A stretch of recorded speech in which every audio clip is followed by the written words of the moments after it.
We're so pleased you've chosen to follow our AdoptED podcast. At MARE, we believe the best way to help introduce the process of adoption from foster care is through education, hence our cutesy little title of AdoptED.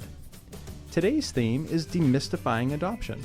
In our podcast today, we'll be talking about the journey for adoptive parents. We'll also have a visit later in the show from our friends at Jordan's Furniture.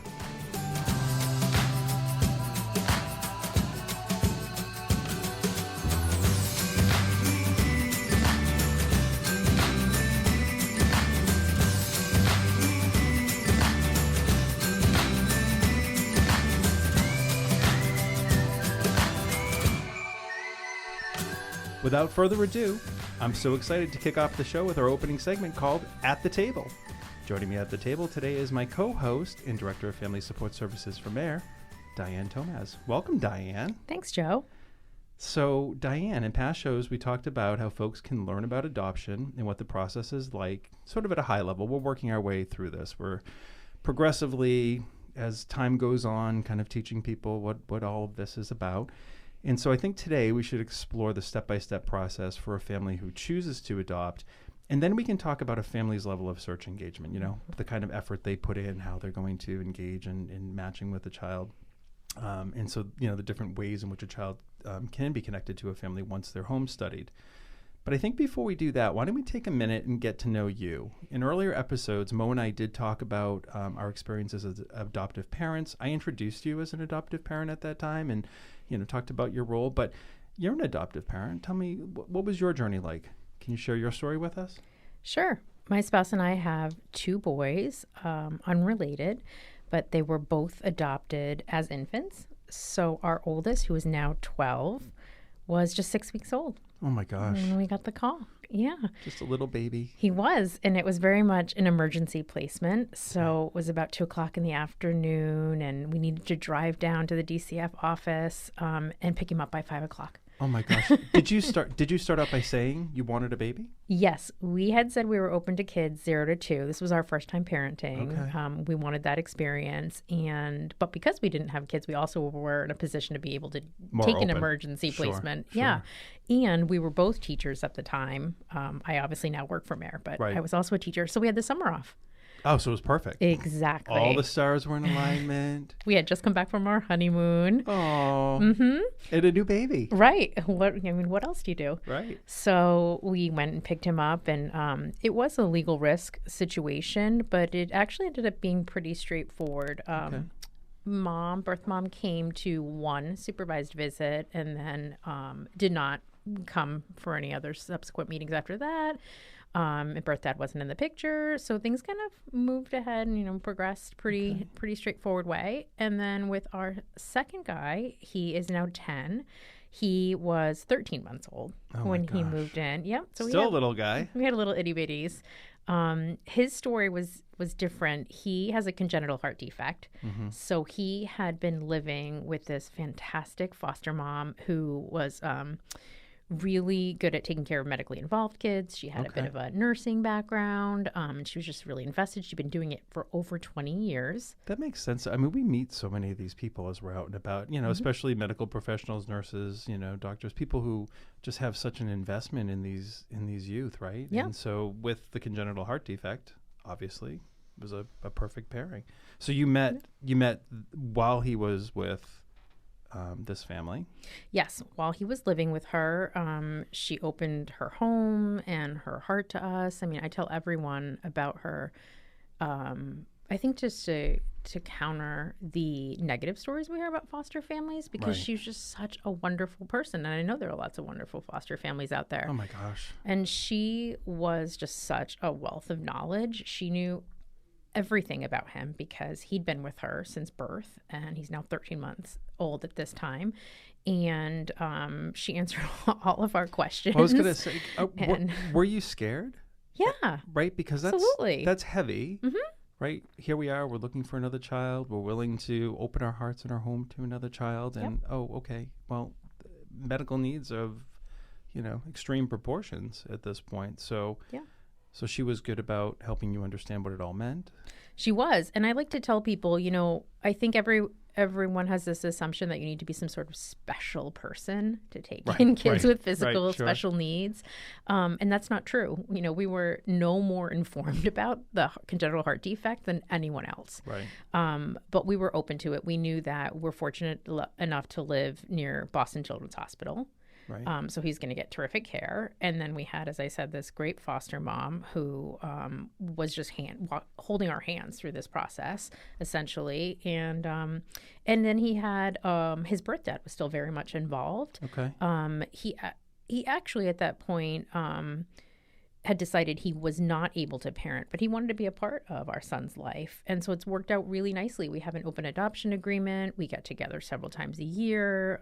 That's great. Yeah, I mean, it's been 9 years now, so it definitely has evolved over time, but now it feels much more natural and really like we're extended family members. That's really great when that works like that. And even the medical management piece, I mean, if I may be so bold as to share just a little bit that I know about you managing it, it's just become routine for you. It's like any other visit, right? It's like any other, you know that at a certain time of year, you're going to go visit a particular doc and you are going to do your checkups. That's and, you know, you stay on top of it, but it's not... something that I think people might initially think of more extreme medical needs and feel panicked. Yes. Right. But you guys just did this very organically, and it's part of your life. It's part of what you manage. And I should also mention we are fortunate as adoptive parents to not have the financial strain of having a child with any sort of ongoing medical issue because Mass Health has covered every bit of that to date. Right, which they do for children in foster care, pre-adoptive children, and then in the subsidy that follows children post-adoption, that Mass Health is in place. And it's huge. You know, I shared part of my story. I've dealt with a lot of intellectual disability and some mental health needs, and I would share the same thing. Mass Health has been fantastic, and that's another piece that I think people don't always think about. You know, we did demystify a little bit about, and we'll be talking shortly about different kinds of adoptions. But here in the state of Massachusetts, you know, one thing that follows along with the kiddos is the Mass Health, and that's a big piece. Right. That's a big piece. Well, thank you for sharing your adoption story. You know, Mo shared hers was more of, you know, a very traditional mother, father, couldn't have children. I mean, you know, it was a very different time, different process 35 years ago. Mine with my husband was, you know, in the 90s, and there was a certain sort of social protocol and things that were going on. And so this is yet another perspective. So thank you. I appreciate you sharing that with everyone. Sure. And you know what? Why don't we let's introduce your team too. So I mean, I introduced you and Ricardo, and you know, and certainly I can't do it as well as you can. So why don't you take a minute, explain your department, your roles, and so forth, just to remind people what it is that you and your team do. Sure. Well, we're a 2-person team. The Department of Family Support Services. We're small but mighty. We've worked together for years now, and so we've really gotten into our roles and really feel comfortable with what each of us does to help families and support families in the best way possible. So I spend a lot of time working with families who are already in process. Right. So at that point, by the time they reach out to me, they typically have gone through their MAP class, they're getting home studied, they're starting to really think about what matching looks like. Sure. The kind of child that might be placed with them, or they're starting to attend events and they're looking for advice around, you know, how do I behave at these events? You know, is it okay for me to approach kids and talk to kids? Right. Is it okay if I'm kind of shy and like to hang back and just talk to social workers? And what if I don't want to go to events at all? How am I going to get matched? Yeah. I spend a lot of time. I spend a lot of time talking to families like that. I spend time with families who've had kids placed with them and are really looking for advice around some child-specific issues that come up. You know, like my kiddo's having this issue. Do you know any therapists in my area who A, take Mass Health, and B, know how to help a child with this issue? So really, pre-adoptive support, the pieces where you're part of a community now, but maybe you don't have everything in place, right? Right. So and you still have your family worker at this point. Right. But as we know, social workers are on the road and they're out and about and are not at their desk and by the phone, Monday through Friday, 9 to 5, in the way that Ricardo and I have the luxury of being available to families when they call the office during business hours. So we're there really for any kind of question or concern that arises Ricardo is typically the first voice that people hear when they call the office to find out more about foster care adoption. He's that person who's going to educate you, talk you through the process, tell you what to expect, Right. Answer all those questions that that you've had burning inside of you that you've been afraid to ask, and now have made this call. In any question. Anything. And Ricardo, I mean, aside from just being an incredibly knowledgeable person and super kind, and non-judgmental, really any question. And we have people that call with all kinds of questions. Right. And sometimes people will, the funny thing is, or ironic thing is that, as we're having more engagement in social media and things like this podcast, and, we're really building more connectivity to our community. One of the first things that people come back with is, I'm afraid to ask. Right. I'm embarrassed. You don't need to be embarrassed, Ricardo, Diane, any one of our team members, really. I mean, there's no one who would ever think that's a ridiculous question, right? Because if you're thinking it, we've probably had it before. Absolutely. I think we've definitely had the range of questions, and there really is no silly question. This is what we're here for. This is what we do. And we really enjoy helping people. And because I've gone through it personally, I know that I benefited from having people I could talk to who'd gone through it or were professionals in the field. I mean, you absolutely need people on the other end of the line who are going to make you feel like it's okay and that you're moving in the right direction, and they're going to support you along the way. Right. And that's a big piece of our job. We are forever conjoined to DCF process, as is any agency who supports all of this work. However, we're not DCF. And we have a very unique role. We talk about it, I use language like conduit, and we're bridge builders. And, we really are not an agency that makes decisions. Mo and I did a whole piece on this last time. We're not the decision makers.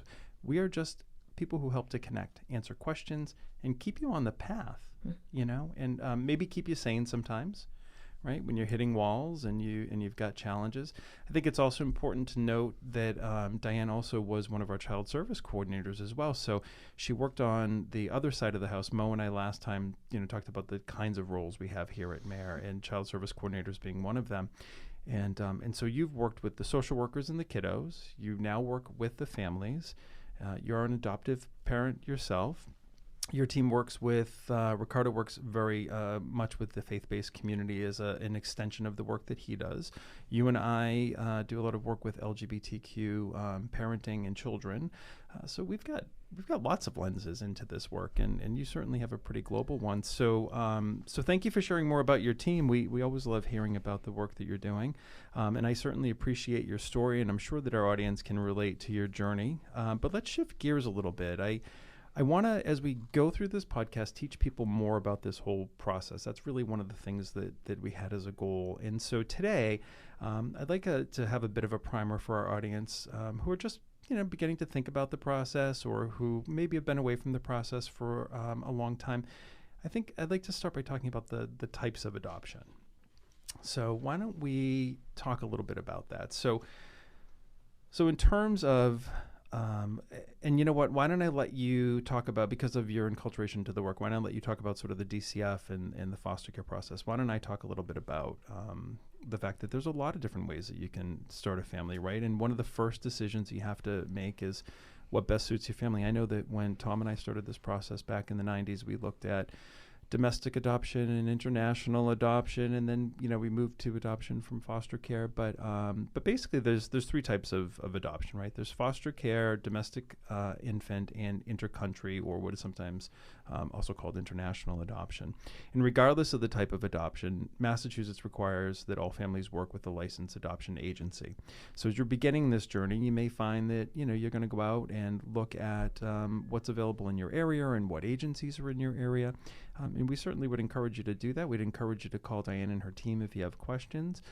But domestic infant adoption is something that most people are familiar with, and it really just involves working with a private agency to adopt a newborn infant. Often the adopted family will be matched with a birth parent that is making adoption plans for a baby. And what's interesting is, Mo talked about 35 years ago going through this process, and how families weren't all that plugged in. There was a lot of secrecy, and it was a very different process. Today, you might even have open adoption agreements with families. There are fees associated with this type of adoption that may include fees for a home study, which we've talked about what that is before, some birth parent expenses, and post-placement services. So domestic infant adoption, certainly an avenue for some people, right?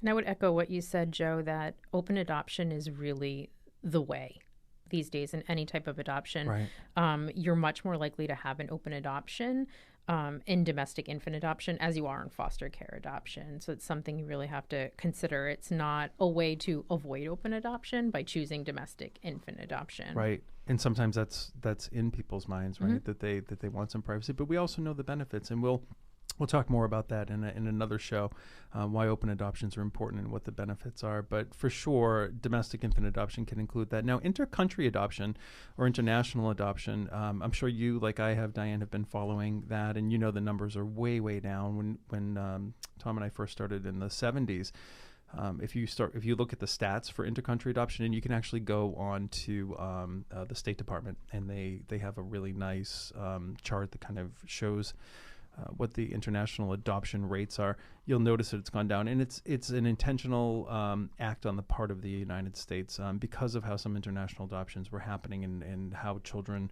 were being treated. There was some humanitarian efforts that were put into place. But basically, intercountry or international adoption involves working with a private agency to adopt a child from another country, most commonly from Eastern Europe, China, Central, Latin America, Africa, India. And children are typically toddler age or older. In addition to the agency requirements, the families must also meet the requirements of the foreign country. So you're working with a foreign country. There's a citizenship and immigration piece, which is that whole State Department piece. There are fees certainly associated with this. I can remember one of the interesting things was that we had Tom's cousin, my cousin-in-law, had just engaged in an international adoption and had to travel abroad with a suitcase full of money in order to complete the transaction. And what also wasn't uncommon with many of the families that we talked to was that what was supposed to be a certain length of time often got extended, and people were kept in countries longer. And, so it can be challenging to navigate. You would want a good agency to work with, for sure.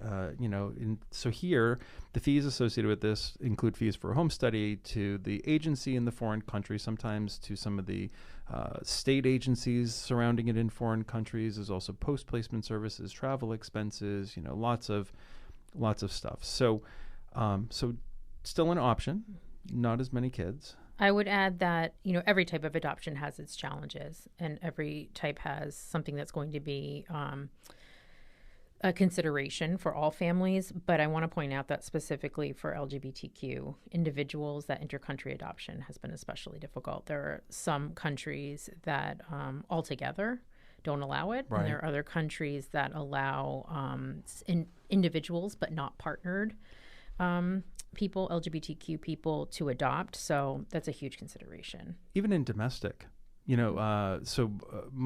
of my sons was born in Louisiana. Mm-hmm. And although it was recently said to me that here in Massachusetts, we live in a bubble within a bubble for LGBTQ families. Now, going back to the 90s, we were able to adopt as a same-sex couple. We were both able to be named on birth certificates, except for one child, because Louisiana did not allow that. And I was just reminded of it because I was with my son, and he had to get a replacement because, like many college students, he somehow misplaced his birth certificate at some point. But even domestically, you think about this idea that, especially for LGBTQ couples, that we're in this bubble up here in Massachusetts, and rightfully so. It's easier for us to engage, but those challenges as you move out across the country and out across the world aren't necessarily the same. So that's a little bit about domestic and intercountry. And you know what, Diane, since you work with families engaged in foster care and adoption every day, why don't you tell the listeners a little bit about that process? Sure. I'll start by saying with the other types of adoption, Ricardo and I, of course, will educate families that call about those two kinds of adoption, just as Joe said, and are happy to point you in the direction of agencies that perform those kinds of adoption. But what MARE really specializes in is adoption from foster care. All of the kids that we serve are in the custody of the Massachusetts Department of Children and Families, or DCF, and most of them are living in foster homes, but some are living in residential facilities. For those of you who aren't familiar with them, they're really like group homes. Kids are living together and getting therapeutic support on a 24/7 basis. Some kids are actually being educated within the residential facility, and other kids are going out into the community and attending a local public school. And we reminded listeners of that last time. That's a question that we often get: is DCF involved in everything? Yeah, DCF, with the rare exception of some intensive kind of foster care situations, DCF is the agency of record for many of the agencies. So even though you may end up with a sub-agency, right, or a child who's in the care of a sub-agency, it all still runs through DCF, right? Yeah, that's a common question when people ask about working with contracted agencies rather than working with DCF. Am I going to be able to adopt a child in DCF custody? Am I still able to look at kids on your website who are waiting children? Absolutely. They're all the same group of kids. They're all in state custody. Right. And it doesn't matter which agency you work with. Those are the kiddos that you're going to be matched with. Many of our kids are 6 or older, although the demographics are always changing. Shifting a lot. They're getting younger sometimes. They as are. we look at the population. I mean, due to the opioid crisis and other social crises that happen over time, that demographic is always shifting. So really, I would say that we have kids from 0 to 18, but predominantly they're school-age children. And I always, the one thing I always talk about when we start talking about 0, and your experience, which I think, you have a really great experience with a newborn, but I think in general, if we think about the newborns that typically come into care, it can be very challenging for many families. I mean, if we think about the circumstances that bring a newborn immediately into placement, that can be a little bit challenging, but we do have that opportunity and certainly the opportunity for discussions about that. If people are interested in adopting a very, very young child, I'd encourage them to call your team and to really talk about what that means and or reach out to, other parents in the area who have done so, because, as we talk about risk, we'll talk about that a little bit later in this podcast. But as we talk about, sort of assessing risk and thinking about all the things that can happen, certainly a baby brings more challenges, right? Well, now that my kids are older, I think I sentimentalize the process a little bit. Just like people say, you forget about how difficult the birth or the delivery was of your child. And so that's why you go on to do it again. I think that's also something that can happen with adoption. When I look back now, I can recall, of course, there were challenges. I mean, our son was born exposed to substances, and he wasn't altogether healthy. Our second son, as I mentioned, has a congenital heart defect, and we ended up having to take him to Children's to have his 3rd open heart surgery. And that all feels so long ago and far away, of course, because now I'm just busy child rearing. But all of that happened, and it wasn't easy. And both of our kids' cases were legal risk. So there were those difficult nights where you're wondering what's going to happen. Right. What's this journey going to be like, and how long will it take for us to finalize our adoption. So all of that is still very true. I think you're right too. It really is. It's a matter of perspective. Mm-hmm. It's a matter of where you are in process. I mean, here I am 7 kids later, and more kids than that having gone through our home, and more kids than that have been part of our consideration, and things happen. But it depends where you are in the cycle. Right. Yes. I think when you're in the thick of it, sometimes you feel like, everything is going wrong, or can have those days where everything's going wrong. But, here's a big secret. I have friends who are bio parents, and some days they feel like everything's going wrong. So it's not just those of us on this track. So tell us a little bit more about, adopting a child from foster care and how this begins to play out. Sure. So I think the biggest difference is there are no fees involved in adoption from foster care. From start to finish, I know people ask me more specific questions when we're talking about finances on the phone, right? Because I think it's really hard to believe there would be no hidden fees, but there really aren't. In domestic private adoption or intercountry adoption, you as prospective parents would be paying for the home study, for example, right. And you're not doing that here. And you're not paying for any of the legal fees as the case unfolds, which is also different from domestic infant and intercountry adoption. So no hidden fees. I promise. It's all free. And that's interesting because one of the things that we get a lot of times on our social media engagement is people not knowing that and not believing it, right? So it's not uncommon for us multiple times a week to get somebody to say, I would adopt, but it's so expensive. Right. I wish we could afford to do that. It's free. Yeah. It's free. I mean, for me, this is the most important thing about doing what we're doing right now, a podcast or a Facebook live talk or workshop or a training, is taking these assumptions that people have and turning them upside down and giving people the facts. And that's just one of them. But that's a biggie. Right. The other thing I would say, and to the best of my knowledge, domestic infant adoption and intercountry adoption don't mandate that you take some sort of training to become a parent, whereas adoption from foster care does. Right. You're going to take the MAP training class, and you're going to go, one night a week for 10 weeks, 3-hour sessions, or maybe on Saturdays, all day for 5 weeks, which I think at the start for everybody feels really onerous, but by the end, everyone's so grateful that they've taken it. And it's so important, It is. Well, so Diane, I've shared with our audience before that I was a MAP trainer. Diane is also a MAP trainer, and she and I have had the opportunity to discuss the curriculum, and this particular curriculum is pretty tough. And sometimes catches people off guard week 1, week 2, as they're beginning to get into this process.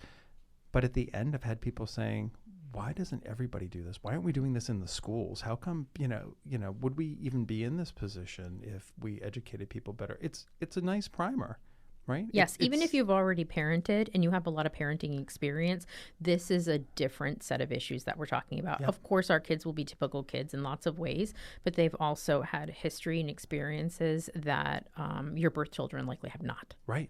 And it's such a good bit of content. And if nothing else, it's thought provoking. Mm-hmm. I used to always tell my classes, I've stopped teaching MAP for the time being, but I would always say to them, put the book away. Don't put it away too far. There will be a time when you need it, right? And hopefully not every kid will deal with everything that we've talked about because there's a lot of content in there, right? But you will need it at some point. And I think you're right. So having the classes helps. There's no fees for sure. What do people need to think about when they adopt from foster care? I think the most important thing is thinking about your level of flexibility. You're going to be working with a lot of people throughout the process. Right. You've got attorneys, you've got social workers on both sides, birth parents, any other birth family members who are still involved in the process. Mm-hmm. And you've really just got to be open sometimes to not knowing where it's going next. And for just kind of trusting that the process is a child-centered one and that it's moving in the direction that's best for the child, but that there are going to be hiccups along the way, and that unexpected issues may arise because we're talking about human beings. And there's a lot of process. And, one thing that's interesting, I've been involved in dialogues recently with an online group about the difference between foster parenting and adoptive parenting. But the commonalities between those two things, since adoptive parenting or being a pre-adoptive parent is an extension of foster care, are pretty much the same. But what's interesting is what gets lost, what's visible is the DCF practices. Mm-hmm. What gets lost is the courts. And the courts are concurrently doing work with DCF and often driving the decisions that DCF is making. So you do have to have some flexibility and the faith that this is a process that is designed to work a particular way. It may be hard at times, right? It may be challenging to watch it play out at times, but it is built on a base of fairness and equity. Yes. For everyone going through the process. And permanency. That the goal is permanency, and to keep in mind that everything that's happening along the way is to reach that point of permanency. And as the adults in the equation, we really have to shoulder all of that so that we make this as painless as possible for our kiddos. But that's right. And this is not a process about parents selecting children. Right. This is a process about parents, prospective adoptive parents, having a particular set of strengths that they bring to the table that can help to support a child. And that's a very different way to look at it, I think. But that's how I've always looked at it.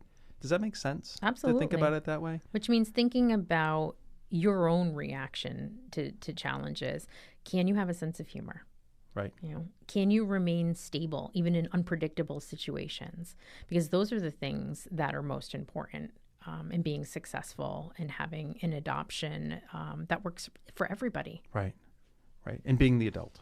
Yep. Right. Absolutely. And I would be remiss if I didn't recall our old campaign work that's still very active with Adopt US Kids, which is you don't have to be perfect to be a perfect parent. Well right. said. There's a lot of things that you can bring to the table that may be very different than the person next to you, and that's okay. We all have different strengths that we can offer a child. All right. So, how about if I demystify a little bit about some of the incorrect assumptions that people sometimes make. Great. Yeah. So there's a lot of myths, and if you follow us on other channels, you'll see that some of this plays out, right? We try and demystify all of the kinds of things that people think.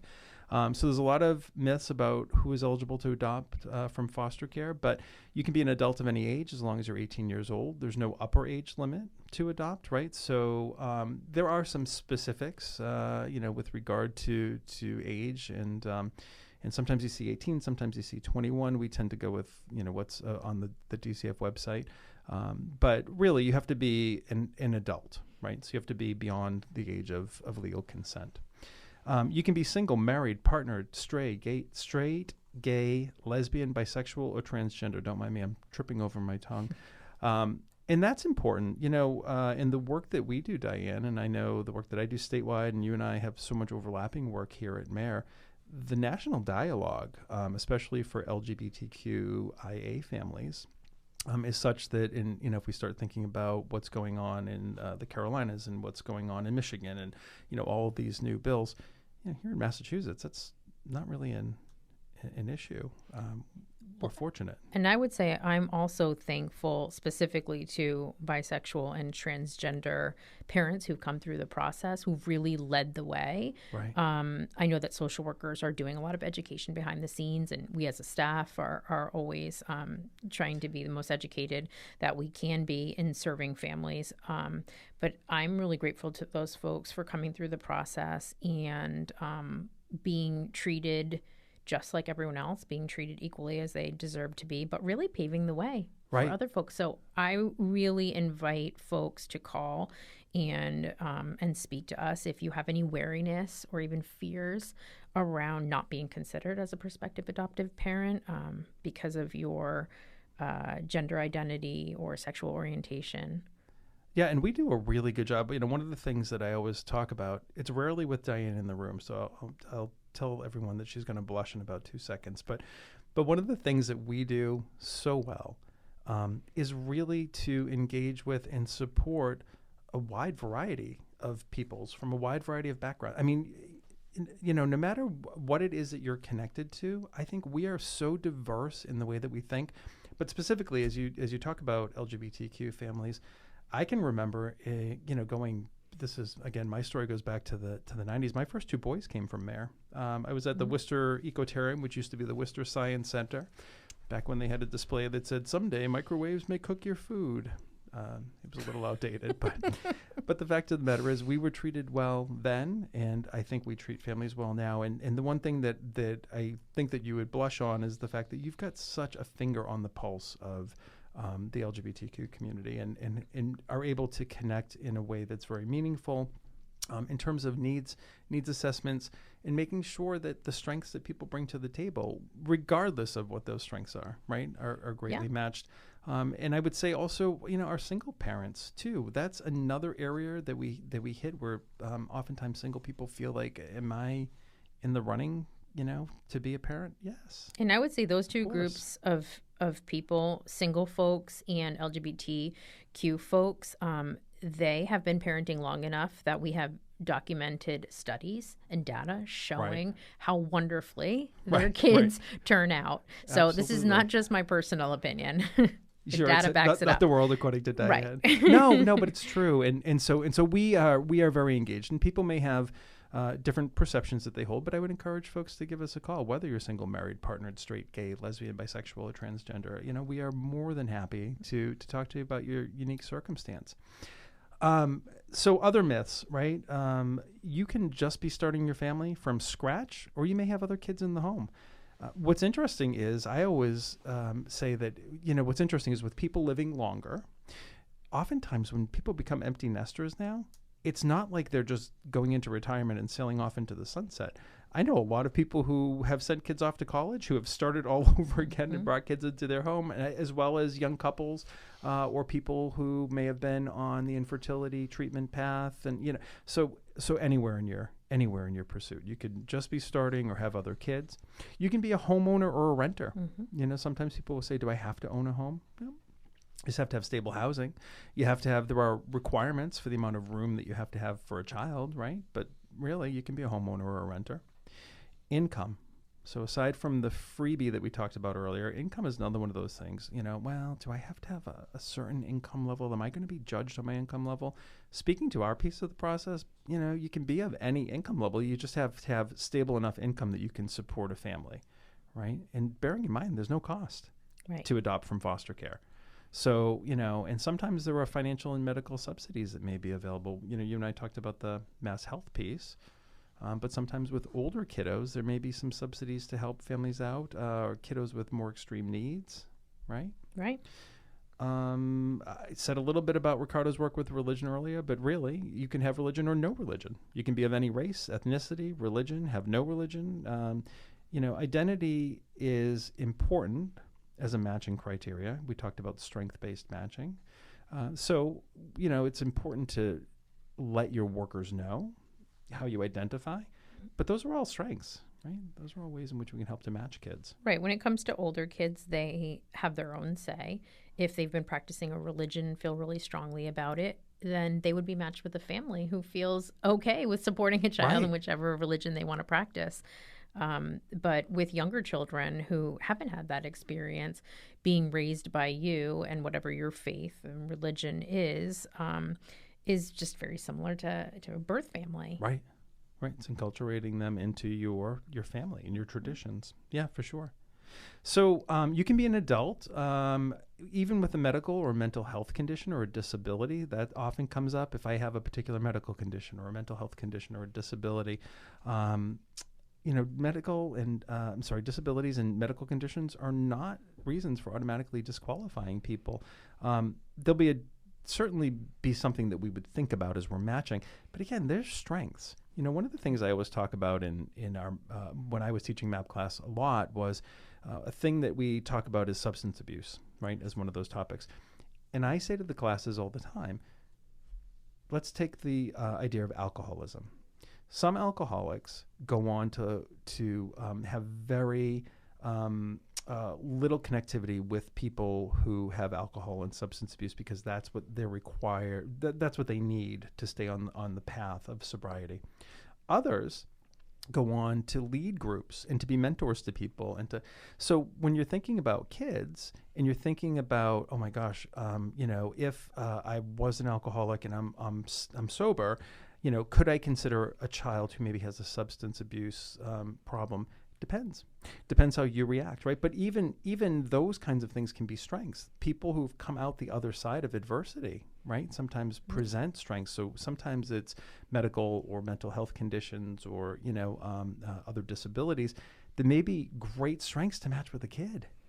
Yeah, and sobriety is a process. And it's something that's part of your identity for your entire life, even if you've been sober, 15 years or 20 years. I know that folks who have identified as substance abuse users still see that was a part of who they were and that they need to do the work to stay sober. And I think that lends itself to really understanding kids who've been in the system. That being a foster child is still part of their identity somewhere long after they've been adopted, and that they have a birth family somewhere, and that's not negated by being adopted and having a new adoptive family. Right. And for some people, it may be a trigger. So, but these are conversations. Home study we demystified last time. These are the kind of honest conversations that you really need to have with your worker, and you need to be upfront, right, and talk with them. You need to be a U.S. citizen or a qualified documented alien for sure. And we do, folks do engage in background record checks as part of this process. So applicants with a charge on their query which is, the record check piece of it, can apply for a waiver. So in certain circumstances, there are things that can be can have a waiver and can be explained. And so if you got in trouble 30 years ago and now are considering this and think that's going to be an issue, talk to somebody, right? I mean, we're not the decision makers here, but really when you get to the place where you're going through application and you're going through homestead, you can have a conversation with the workers and tell people up front, be honest. Don't, we could be missing out on a really great family because they're afraid to share a misdemeanor that they were charged with many years ago. But it's better to know. So give DCF a call and let someone else tell you whether or not you're be honest. Yeah, you're able to adopt. Yeah. Okay. Well, for the sake of time, we're running a little bit long, but I want to go through the steps. There's, the steps to adoption, and so why don't let's ping and pong. Let's go back and forth. Why don't you tell everyone what the first step is? Sure. So give us a call, and either I or Ricardo Franco, as I mentioned, will answer all of your questions, talk you through the process, ask you where you live, so we can point you in the direction of the adoption agencies that serve the region of the state you're living in. This is for Massachusetts families only. If you're living out of state, we'll direct you to AdoptED Kids, which is a national service. Okay. So that's the adoption inquiry. And then, make an agency application. So, upon your request, a social worker from the agency you've chosen to work with will visit you and you'll begin the process. And then what does that mean? What does that lead to? Right. So the first thing that happens is the application asks for your social security number, and that will be sent out to have your criminal background check and your sex offender background check run. And then once those are completed, a social worker from that agency will give you a call and set up a time to come out to your home to do a physical standards check. And that's really not about having your home child-proofed at this point. It's just making sure that your home is a safe environment. Sure. And then training. So we talk an awful lot about MAP, and I think that our listeners at this point understand what that's all about. But you do go through some training. So once your application's approved, you'll be invited to a training program. They happen all over the state. On our website, you'll find information about where those occur. But you can't just show up, right? You've got to get to that place. And then what happens? And then a social worker from the agency, maybe the person who taught you MAP or maybe someone else from that agency, is going to conduct the home study. So they'll schedule 3 to 4 visits to your home where they'll interview, get to know you, ask about your life from childhood all the way up to present day, so that they can really identify your strengths as a family and make the best match for you with a child. Great. And then licensing. So once your home study has been completed, now you're at that point, right? So all this is pre-work. We're working up to getting to the place where you can adopt. All this is pre-work. So this is licensing. And then once you're licensed, the exciting part, the matching. So you'll start maybe attending mayor events, or your worker will be calling you with potential matches. And these are kids who have the characteristics that have been identified in your home study as being a good match for you. And once you're matched with a child, you will come into the office and have a disclosure meeting where you'll find out more about the child's case. And should you decide to move forward, you'll start visitation. Good. And then there's some placement support. So, placement decisions are mutual and they're based upon a very planned schedule, and you'll receive support throughout that process. And once the child's placed, you'll work with their social worker and your social worker and begin to move into the placement process. A child must be legally freed and reside with you for 6 months before legalization can occur. But, oftentimes that timeline we all know is much longer. And for the sake of permanency, that's a good thing, right? And then I guess then we move on to, so then we hit adoption, right? So once you're adopted, then what goes on? You have your adoption day, you celebrate, and then what? Well, Mayor is always here to answer questions or to point you in the direction of resources that can be helpful to you, that are available to you and your family.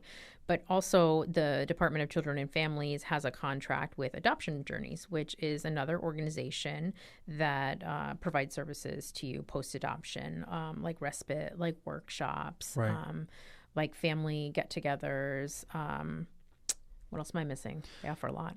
Yeah, well, pretty much anything they take over. In-home services? In-home services, but they take over where your DCF services leave off, right? Because there's a defining line at that point. Yep. right? So, but there is someone there. So we've talked about the whole process. Why don't I just run through this list really quickly in terms of engagement? So I call this, how proactive you want to be, right? So after a home study, on the least proactive end of things, you can just wait for your ADLU or Adoption Development Licensing Unit worker or privacy agency worker to call. They've learned who you are, right? They're out there helping and to create situations where matches happen for you. I like to tell people to create a family marketing tool. So I would always say a postcard or a leave behind that you can meet when you meet social workers. You can tell them a little bit more about your family and your family's strengths. You can use tools like our website, marink.org, or adoptuskids.org as a resource for beginning the matching process. And a lot of families do this sometimes as they're in the process, as long as they understand that they need to get to the place where they can actually get information before they do any outreach. This is a great tool. They can certainly call you and the team at MARE for assistance in matching with the child. And then as we get more and more proactive, and not everyone's comfortable with all of this, and that's okay. You can decide just how much risk you want to take. You can decide just how proactive you want to be. You can attend our adoption parties and matching events. And Mo and I talked about big events versus small events and how sometimes people have a particular feeling about, particular environments, right? And then you can directly engage with your ADLU worker and the children's social workers. So there's just tons of ways in which people can get involved in this process. We've gone through a lot of, I'm trying to make sure that we don't use vocabulary that people don't understand. So what do you think?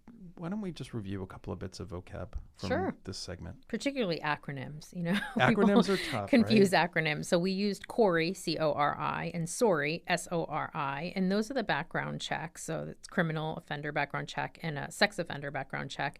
And those are the background checks that DCF runs right at the start of the process when you've turned in your application, which will show them your criminal and state child welfare history to be sure that you're an appropriate candidate for adoption. And the other terms we use were really just the types of adoption, and these can be found on our website, so feel free to go and reread them at your leisure. But intercountry or international adoption is essentially adopting from another country outside of the United States. Domestic adoption is infant adoption that happens here in the United States through a private adoption agency. And both intercountry and domestic adoption both have fees attached to them. And then lastly, foster care adoption, which is what MARE specializes in, and it's adoption of kids who are in the custody of the Department of Children and Families. Right. And I think we'd use some other common terms from prior shows, but if you're just joining us for the first time, we used MAP, and that's the Massachusetts Approach to Partnership in Parenting. It's a 10-week or 30-hour course. It may be broken up differently than 10 weeks, where you learn all about adoption from foster care. We also talked about ADLU, which is the group, the Adoption Development Licensing Unit, who has the social workers who support you as a family. And Diane, why don't we remind our listeners of how they can get questions answered? How can they get more information? Sure. Lots of different ways. Whatever you feel most comfortable with. You could call us at 617-964-6273. You could email us. You could come to an event. You could log on to our website, marink.org. Any of our social media outlets, Facebook, Twitter, Instagram at MassAdopt. Great. Well, thank you, Diane, for another stimulating and educating conversation. I know how much, you know how much I appreciate you and working with you. So thanks for spending some time with me. This was great. Thanks for having me. Great. Well, we'll be right back to introduce you to a few waiting children right after this short break. Be right back.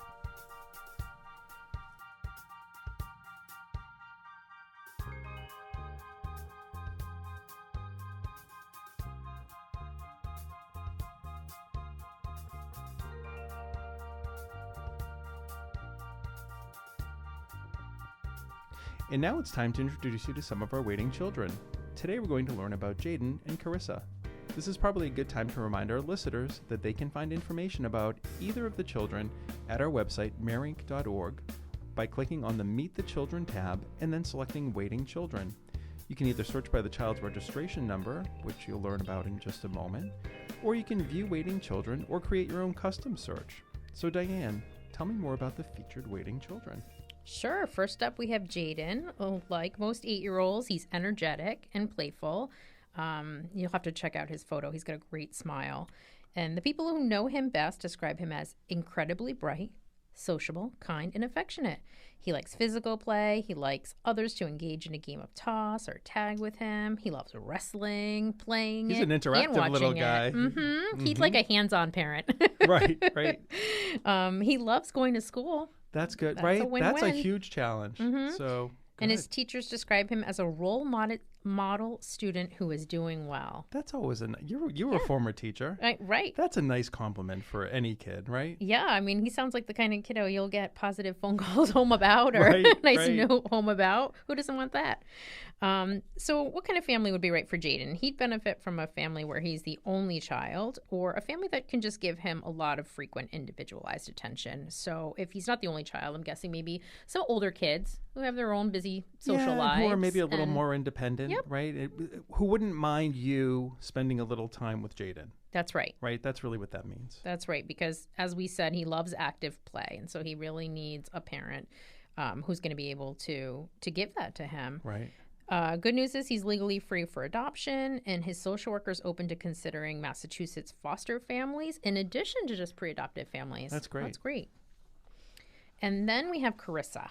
And Carissa is 15 years old. Another great photo. I know. Really terrific. And it says here that Carissa loves to sing. She loves to sing.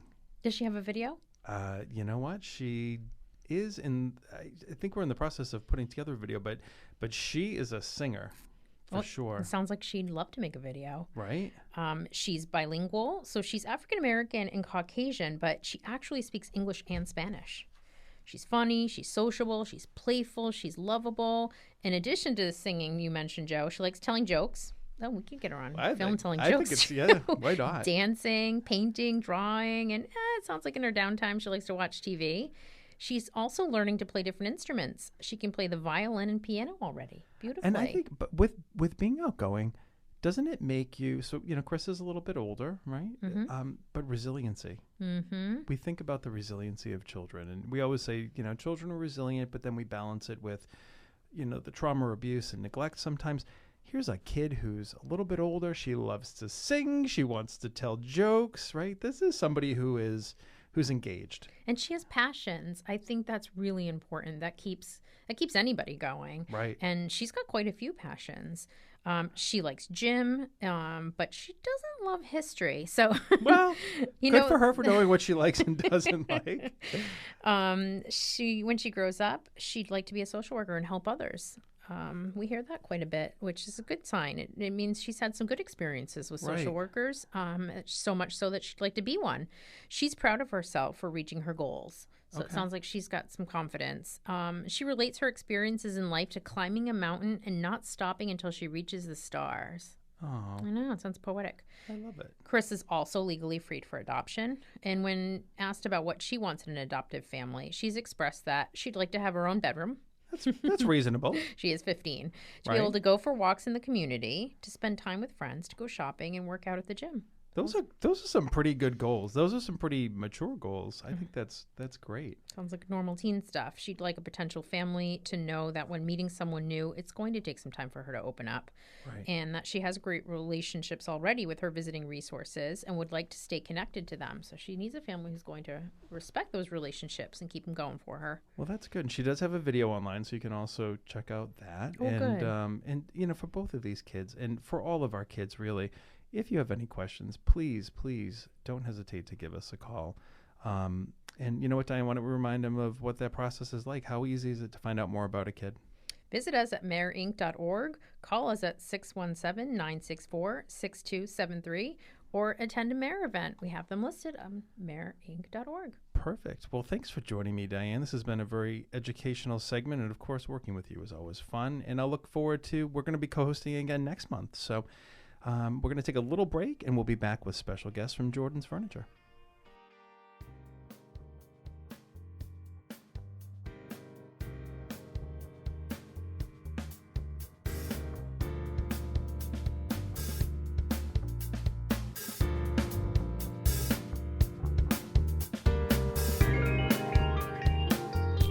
Joining me in the studio is Megan Dolan, our Director of Development. Welcome, Megan. Hi, Joe. I'm happy to be here. I'm excited you're here. You're here to tell us about a really fun Mayor event that's coming up. I sure am. So we have our annual big fundraising event, the Jordan's Furniture Walk Run for Adoption. We have a walk run for adoption? We do. I only mention it 10 times a day. And I only harass you every time you do. So tell everyone, when is it happening? Where is it happening? It is Sunday, May 19th, and it takes place at Jordan's Furniture in Taunton. Great. And I know from experience I can walk, I can run, but I can also fundraise. So if I want to do any of those things, what does it cost? Where do I go? Great questions. So for all the information and to register, you go to jordanswalkforadoption.org. Registration is $35 for adults, $15 for social workers who work with Mayor, and for kids 3 to 12. Your little ones are free. And there are so many ways to help out. You don't actually have to exercise. Which is great, because I don't really want to exercise. You can just come to the event and hang out and wait for the after party, which has all kinds of fun stuff for families. It is super fun. And I've met many families over the years who meet up there on an annual basis. Some families have met each other there. There are people who get together as a family to support, Mayor, and maybe they're fundraising, maybe they're walking, maybe they're running. But then there's all kinds of after activities, right? There's an after party, lots of fun. Lots food. of fun. There's music. There's activities for kids. There's going to be a make your own superhero mask station. God, There's so going to be a fun. photo booth. There's lunch. Tell me I get a cape. Do I get a cape this You get year? a cape. You All get a right, good. cape. All right. Well, I'll be there, and hopefully our listeners will be able to join us as well. Thanks for joining me, Megan. Thank you, and I'll see you at the walk. Excellent.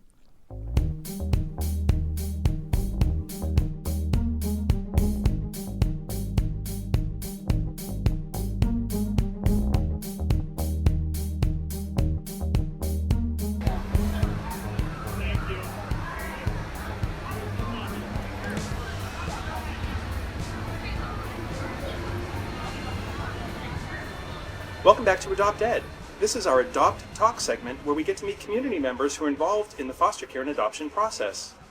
Joining me today is my guest from Jordan's Furniture. Many of our listeners will surely know that Jordan's Furniture has been a wonderful friend and supporter to Mayor for over 20 years. During that time, and with the help of Elliot and the Jordan's team, Mayor has placed over 470 children into adoptive homes. Of course, Jordan's is so well known that they don't need any introduction, but I would like to welcome Heather Coppolis, Public Relations Manager for Jordan's Furniture. Thanks for joining me today, Heather. Thank you, Joe. Good to be here. Thank you. So this podcast is all about education, and an important part of our education happens at events like the one being hosted today at Jordan's. So today we're having the Beanstalk event, but what I'd like to do is start with a little bit about the history of engagement between Jordan's and foster care and adoption, and talk a little bit about why it's important for Jordan's to participate in this particular kind of event. Sure. We've had this partnership for over 20 years, as you know, and it started small. So we started with baby steps, and long ago it really was just a financial request. And prior to even making that commitment, we researched and found out a little bit more about Mayor, Mass Adoption Resource Exchange, and realized the scope of the services, the scope of the children that are supported through Mayor. Started to do small events to see what we could do to find permanent homes for children and youth in foster care. And once we started to create these events and to support this cause, we realized that we do have the stores that are so conducive to bringing families and children together, that these were successful events, and we started to grow from that. And our events got larger and larger, and throughout the years we realized also that it's really important to have sustained attention to a particular cause to make impact. Right. There's so many worthy causes that are out there. We could spread the wealth, so to speak, with so many different causes all at one time. But really, in order to make an impact and to make a difference with a particular cause, it's really important, we feel, to have continued attention toward a specific one. And so it almost becomes part of our branding. And so throughout our communities, folks know that adoption and foster care adoption specifically is something that Jordan supports. Right. So that when we're putting on an event or we're just promoting the cause, it really is aligned with our branding and with Elliot's voice. People listen to that. It's synonymous. It is synonymous. And Elliot literally is stopped in the street when he walks down the street. Right. And there have been many times where people have stopped and said, "Thank you so much. I met my future son or daughter at one of your events, and I can't thank you enough." And he's the first to say, that goes such a long way and a lot further than selling a sofa. It's really 100%. And there's a lot to unpack in that statement. So one of the things that we're doing, so we're at Beanstalk here today, and we also host in the fall the Options event. Correct. In the same store. Great little play area. You know, we're all about making sure that this is just a fun day of play. Oftentimes that's a question we get asked from families. You know, what's it going to be like? You know, how are we going to interact with the children? Listen, the kids are here to play. That's right. Some of them are excited to be getting together with people that they haven't seen in a long time, friends, and sometimes siblings will get together at these events. My gosh, your store and stores make for just such a fun event, you know, regardless of which site we're at. And this one in particular with the ropes course, oh my gosh, if people haven't been here, they need to come and check out the store and do a little shopping with the kids because so much fun. And we do say that if with these adoption events that we run at our stores that are family friendly and great for interaction with families and kids, we do say that if minimally what comes out of one of these adoption events is that we give these kids a great morning that they might not have, then we've done our job. Absolutely. If we find matches, all the job better. Done. Absolutely. All the better. Absolutely. 100%. So I'm going to gush a little bit about Jordan's and Elliot and you. You know, one of the other things that we do and did very early on with you is the digital art gallery. Yeah, that's right. And that's a construct that we now employ across multiple platforms and in many communities. But you guys were the first to be open to and willing to host that. And what a wonderful way to showcase children waiting in foster care. Absolutely. And we're so lucky in that we do have what we call destination stores where folks spend a lot more time in the store than they do in an average retail store because of the entertainment aspects that we have here, because of the size and scope of our showrooms, because of the design of the stores. That's all very deliberate, obviously. But the entertainment also, again, like I said, is a real draw for families to come. And the Heart Gallery and the digital Heart Gallery, I literally have been a witness of coming to these stores, and I travel to all the stores, and I see folks stop. They stop, and they stand there, not for 30 seconds or a minute, but several minutes, and 4 and 5 minutes, and they watch it, and they watch the slides, and they look at these kids, and they read their little bio, and if that can spur one family, 2 families, 5 families, 10 families, the more the better. If that can spur a phone call to Mayor, then again, that is exactly why we do that. Anytime that we can create exposure for not only the cause, but specific kids. You know, these kids, these are real people. These are kids waiting. These are real kids waiting. They're waiting for a connection to a family. Yeah, so we broadened that as well. So for anyone thinking about how they can help, that's a way to help. Absolutely. Not just having space or sponsoring a large event, really, but for even the average smaller business who happens to have a video screen, you know, it's an easy way to sponsor it. And the other thing I'm going to gush a little bit about is you guys do have a lot of community partnerships. I know when I go on to your partnerships page, and that's largely in your realm, right? That's part of the connection that you have to the community as well. It is. We just feel that, and this is absolutely comes from Elliot as the president of Jordan's, in that he's always felt, and I think this is part of his philosophy, not only as a businessman, but as a person, is that if you're in the opportunity, you're in a lucky opportunity, or situation rather, that you are able to give back, it's your duty to give back. Yeah, for sure. And so it's important for us to support the communities that support us. We have 6 stores in 6 very different communities, and so it's very, very important for us to give back to those communities. So we do have multiple community partners and charity partners and different nonprofits that we support. But going back to in the original conversation we had, that it is important to focus on some specific causes and some specific organizations that are important to a business or your business. To have a plan, right? I mean, to have a plan and to have that, what I call sustained attention. You got to have that sustained attention to make impact. Now, I'm not saying that a sponsorship of, X, Y, and Z gala doesn't go a long way. That's fine. Everyone has their own agenda and their own plan. Right. And you should. You need to have that. But it's really important to just find something that's important to the company. It really is. And then that way you're able to support it for years and years. Yeah, and you've sort of answered my next question, was really about the philanthropy, and what would you tell a fledgling company, somebody who's just thinking like, how can I get more involved in community action? How can I, really do some impactful work aside from my overall or general core work? And it sounds like that's the answer, right? Is that you have to pick something that's important. I think you should really, and think about it that way. It's your choice. You're a retailer. You can go in and open your doors and sell your goods and then close up at the end of the day and go home. It's your choice and your prerogative to choose what's important for you as a company, for you as a retailer, for you as a community leader. It's up to you to choose. There are countless worthy causes. Right. Foster care adoption happens to be something that we chose, and now is very near and dear to my heart, to Elliot's heart, to a lot of people within the and we certainly appreciate it. Thank you. And again, that comes down to, the sustained attention that I keep talking about, but also meeting these wonderful kids and meeting these heroic families that how do you turn away after you have this attention?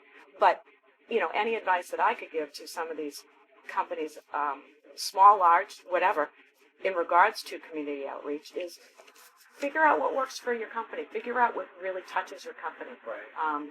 And then research it and have that attention toward it and a focus on it so that you can actually make an impact in that genre. And I think stick to it. I mean, in all my years of volunteerism and the number of boards that I've served on, that's one of the biggest things is stick to it. Yeah, right? Make absolutely. a plan and see it out. That's right. Because year one might not be fabulous. Year two, you might build a little momentum. Yeah. But here we are over 20 years later, years. And amazing attendance at these events. Thank you, and we're happy. We're happy to be able to do it. We put an incredible amount of effort into it. We put a lot of money toward it. Right.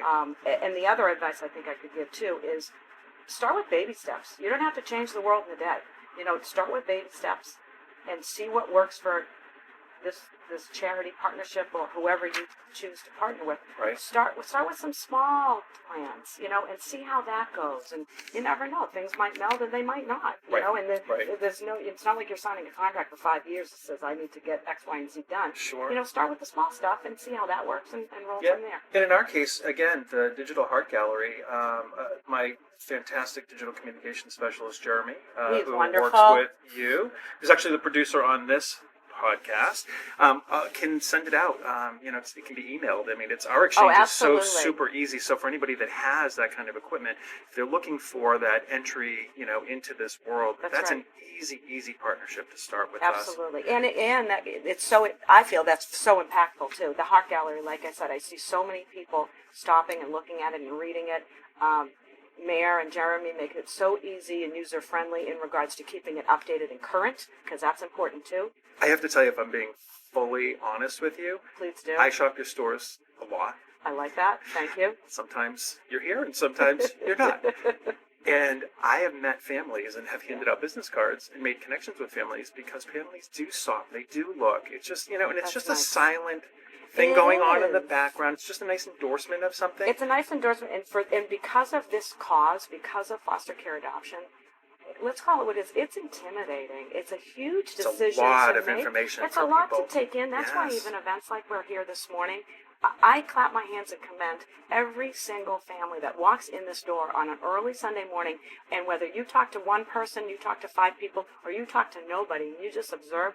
Thank you for coming. Absolutely, and these aren't for everyone. And I should be very, I'd be remiss if I didn't say that there are a number of ways to get, involved in this work. Everything from starting at our website, marink.org, to giving us a call at 617-964-6273.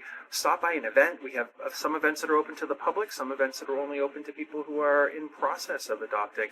But all of that information is available either on the web or by phone call. But there is one other exciting thing that we have coming up, and I thought we should maybe talk about something that you've got coming up.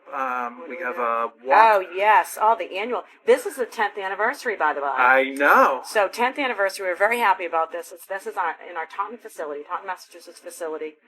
Again, because that facility is so large and so conducive for the 10th annual Walk Run for Adoption with Mass Adoption Resource Exchange. It is on Sunday morning, May 19th from 10 to 1. And it's a 5K.